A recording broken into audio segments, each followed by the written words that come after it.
भगति जोग सुनि अति सुख पावा, लक्ष्मण प्रभु चरणन सिरुनावा। ए बिद गए कछुक दिन बीती, कत विराग ज्ञान गुण नीति। शूर्पणखा रावण कै बहिनी, दुष्ट हृदय दारुनि जस अहिनी।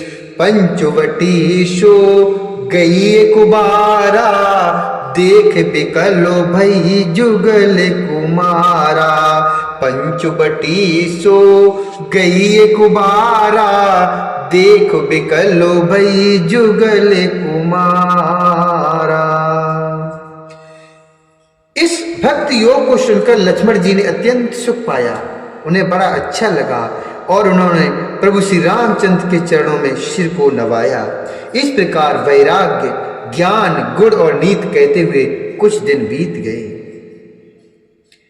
फिर एक समय आया कि शूर्पणखा नामक रावण की एक बहन थी, जो नागिन के समान भयानक और दुष्ट हृदय की थी।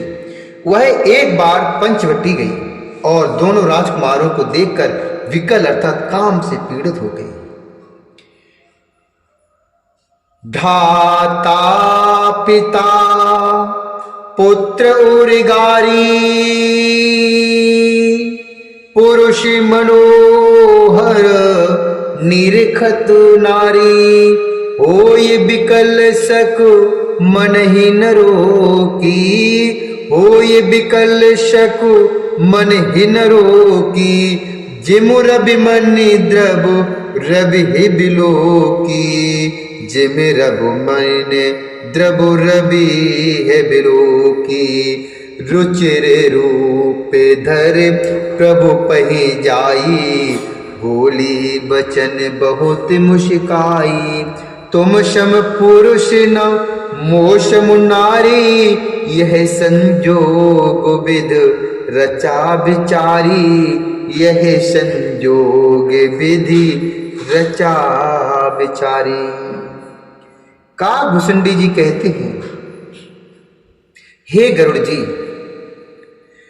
शूर्पणखा जैसी राक्षसी धर्म ज्ञान शून्य कामांत स्त्री मनोहर पुरुष को देखकर चाहे वह भाई पिता पुत्र ही हो विकल हो जाती है और मन को नहीं रोक सकती। जैसे सूर्यकांत मणि सूर्य को देखकर द्रवित हो जाती है, ज्वाला से पिघल जाती है। वह सुंदर रूप धरकर प्रभु के पास जाकर और बहुत मुस्कुराकर वचन बोली, तुम सम पुरुष न मोसम नारी, यह संजोग विध रचा विचारी। तुम्हारे समान कोई पुरुष नहीं है, न मेरे समान कोई स्त्री। विधाता ने संयोग अर्थात जोड़ा बहुत विचार कर रचा है। मम अनुरूप पुरुष जग माही, देखूं खोज लोक तिहु नाही। ताते अब लगे रहूं कुमारी, मनुमाना कछु तुम ही निहारी। सीत चितई कही प्रभु बाता, अहि कुआर मोरे लघु भ्राता। गई लक्ष्मण रिपु भगनी जानी, प्रभु बिलोकी बोले मृदुबानी। गई लक्ष्मण रिपु भगनी जानी, प्रभु बिलोकी बोले मृदुबानी।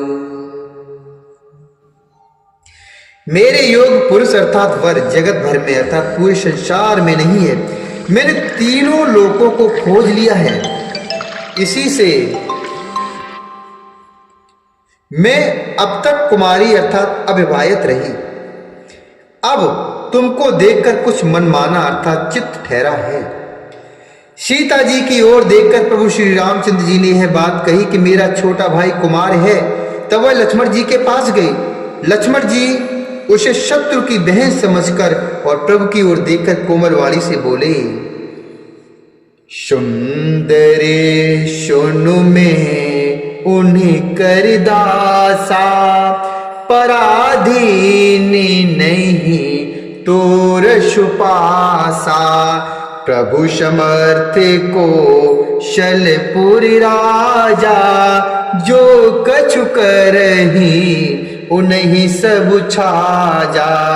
सेवक सुख चह मानु भिखारी, व्यसनी धन शुभ गतु विभुचारी। लोभी जसु चह चारे गुमानी, नव दुहि दूध चहत ए प्राणी। लोभी जसु चह चारे गुमानी, नव दुहि दूध चहत ए प्राणी। हे सुंदरी सुन, मैं तो उनका दास हूं, मैं पराधीन हूं, अतः तुम्हें शुभीता अर्थात सुख न होगा। प्रभु समर्थ हैं, कौशलपुर के राजा हैं, वे जो कुछ करें उन्हें सब अच्छा लगता है। सेवक सुख चाहे, भिखारी सम्मान चाहे, व्यसनी अर्थात जिसे जुए शराब आदि के व्यसन हो, धन और व्यभिचारी शुभ गति चाहे, लोभी यश चाहे और अभिमानी चारों फल अर्थात अर्थ धर्म काम मोक्ष। तो ये सब प्राणी आकाश को दूहकर दूध लेना चाहते हैं, अर्थात असंभव बात को भी संभव करना चाहते हैं। पुण्य फिर राम निकट सोआई, वह शूर्पणखा झुझलाकर फिर राम के निकट आती है। पुण्य फिर राम निकट सोआई, प्रभु लक्ष्मण पहे बहुर पठाई। लक्ष्मण कहा तोहे शोबरई, जो तृण तोर लाज पर हरई। जो तृण तोर लाज पर हरई। तब खिसियानी राम पहे गई, तब खिसियानी राम पही गई। रूप भयंकर प्रगट तो भई, सीत सवह देख रघुराई। कहा अनुज सनु शयन बुझाई, कहा अनुज सनु शयन बुझाई। वह लौटकर फिर श्री राम जी के पास आई। प्रभु ने फिर उसे लक्ष्मण जी के पास भेज दिया। लक्ष्मण जी ने कहा तुम्हें वही बनेगा जो लज्जा को तड़ तोड़कर अर्थात प्रतिज्ञा करके त्याग देगा, अर्थात जो निपट निर्लज्ज होगा। तब वह खिसियाई सी हुई, क्रुद्ध होकर श्री राम जी के पास आ गई और उसने अपना भयंकर रूप प्रकट किया। सीता जी को भयभीत देखकर श्री रघुनाथ जी ने लक्ष्मण जी को इशारा देकर कहा, लक्ष्मण अति लाघव सो, नाके कानु बिनु कीनह। ताके कर रावण कह, मनो चुनौती दीनह। लक्ष्मण जी ने बड़ी फुर्ती से उसको बिना नाक कान की कर दिया, मानो उसके हाथ रावण को चुनौती दे दी हो। नाके कानु बेनु भई बिकरारा, जनु स्त्रव शैल गिरु के धारा। खर दूषणो पही गई बिलु पाता, धिग धिग तबि पो ऋषि बलु भ्राता। तेह पूछा सब कहे से बुझाई, जातु धान सुन शेन बनाई। धाये निश्चर निकरे बरूथा, जनु सपक्षिक जल गिर जूथा। धाये निश्चर निकरे बरूथा, जनु सपक्षिक जल गिर जूथा। जन सुपक्ष कज्जल गिर जूथा, जनु सपक्षिक जल गिर जूथा। बिना नाक कान के वह विकराल हो गई। उसके शरीर से रक्त इस प्रकार बहने लगा मानो काले पर्वत से गेरू की धारा बह रही हो। वह विलाप करती हुई खरदूषण के पास गई और बोली, हे भाई, तुम्हारे पौरुष अर्थात वीरता को धिक्कार है, तुम्हारे बल को धिक्कार है। उन्होंने पूछा, तब शूर्पणखा ने सब समझाकर कहा। सब सुनकर राक्षसों ने सेना तैयार की। राक्षस समूह झुंड के झुंड दौड़े मानो पंखधारी काजल के पर्वतों का झुंड हो। नाना बाहने नाना कारा, नाना युद्धधर घोरो अपारा। शूर्पणखा आगे कर लीनी, अशुभ रूप श्रुत नाशाहीनी। असगुन अमित होहि भयकारी, गनहीन मृत्यु विवसो सबुझारी। गरजहि तरजहि गगन उड़ाही, देख कटकु भट अत हर्षाही। गरजहि तरजहि गगन उड़ाही, देख कटकु भट अत हर्षाही। देख कटकु भट अति हर्षाही।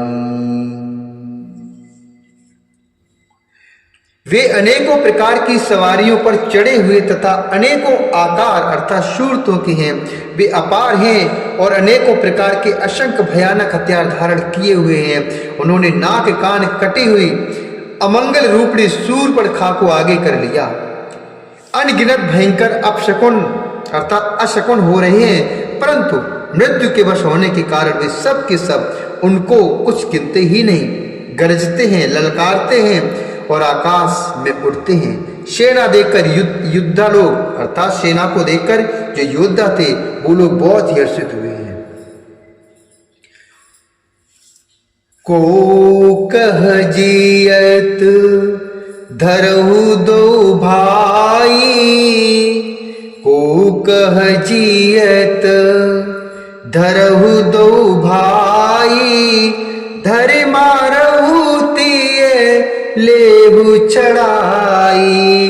धूर पूरे नभो, धूर पूरे नभो मंडल रहा। राम बुलाई अनुज सन कहा, ले जाने की है जाहुगिर कंदर। आवाने से चर कटकु भयंकर। रहे सजग सुनो प्रभु के बानी। चले सहित श्री शरधुन पानी। देख राम रिपु दल चली आवा। बेहस कठिन को दंड चढ़ावा। बेहस कठिन को दंड चढ़ावा। कोई कहता है दोनों भाइयों को जीता ही पकड़ लो, पकड़कर मार डालो और स्त्री को छीन लो। आकाश मंडल धूल से भर गया। तब श्री राम जी ने लक्ष्मण जी को बुलाकर उनसे कहा, राक्षसों की भयानक सेना आ गई है। जानकी जी को लेकर तुम पर्वत की कंदरा में चले जाओ, सावधान रहना। प्रभु श्री रामचंद्र जी के वचन को सुनकर लक्ष्मण जी हाथ में धनुष बाण लिए श्री सीता जी सहित चले। शत्रुओं की सेना समीप आ गई। यह देखकर श्री राम जी ने हंसकर कठिन धनुष को चढ़ाया। को दंड कठिन चढ़ाई सिर जट। झूठ बांधत सोह क्यों मरकत शयल पर लरत दामिनी। कोट सो जुग भुजग जियो, कोट सो जुग भुजग जियो। कटिक से निसंग विशाल भुज गए। चाप विष के सुधारिक चितुवत मनहु मृग राज प्रभु गज राज घटा निहार के गज राज घटा निहार के। कठिन धनुष बाण चढ़ाकर सिर पर जटा का जूड़ा बांधते हुए प्रभु कैसे शोभित हो रही हैं, जैसे मरकत मणि अर्थात पन्ने के पर्वत पर करोड़ों बिजलियों से दो सांप लड़ रहे हों। कमर में तरकस कसकर विशाल भुजाओं में धनुष लेकर और बाण सुधार कर प्रभु श्री रामचंद्र जी राक्षसों की ओर देख रहे हैं, मानो मतवाले हाथियों के समूह को आता देखकर सिंह उनकी ओर ताक रहा हो। आई गए बगु मेल धरहु धरहु धावत शुभट जथा बिलो की अकेलो बालो रवि है घेरत दनुज रवि है घेरत दनुज। पकड़ो पकड़ो पुकारते हुए राक्षस योद्धा बाग छोड़कर बड़ी तेजी से दौड़े हुए आए। उन्होंने श्री राम जी को चारों ओर से घेर लिया, जैसे बाल सूर उदयकालीन सूर को अकेला देखकर मंदेह नामक दैत्य को घेर लेते हैं। बोली श्यावर रामचंद्र भगवान की जय, बोले शंकर भगवान की जय।